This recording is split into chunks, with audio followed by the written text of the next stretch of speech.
Do you have something that you've received from God? It needs to come from Him that helps you know you're living for a reason. You're living for a purpose. Your life has meaning. If not, I would invite you to turn to God's Word. That's what this whole channel is devoted to. That you'd find your role in the story of God, just like Elijah, just like Moses, just like all these guys that we read about. It's just your choice as to whether you're going to be a Judas or a Peter. Will you let Him live His life through you, and will you let Him point you in the direction of His purpose, His meaning?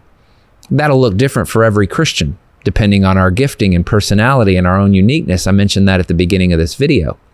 But it is to be routed in His direction, that you would fall in love with the things that He's in love with. And guess what He's in love with? He's in love with people. That's what He's thinking about. Not widgets, not something, not a chair, not anything that you find to be valuable, not money. He's in love with people. Now, He may use those resources and even give you those resources to help you reach people, but He gave you the gifts and the personality, everything He gave you in order to be aligned with that purpose. So do you have a ministry? And are you willing to let it be shaped and informed by the words from Jesus? He says, I've given you all authority. Now sit in your chair. Sit where you've been seated.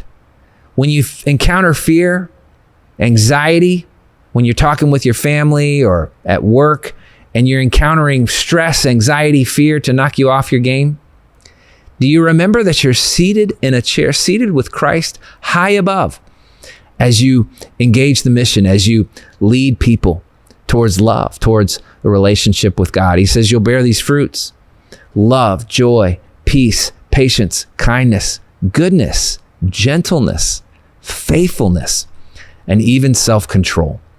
My prayer for you now as we enter into a time of prayer is that you'd embrace His purpose, you let it be shaped by His Word, you commit to His Word first and foremost, but that you'd find as you begin walking in your purpose, power. As you know, God is writing a story and you have a role to play.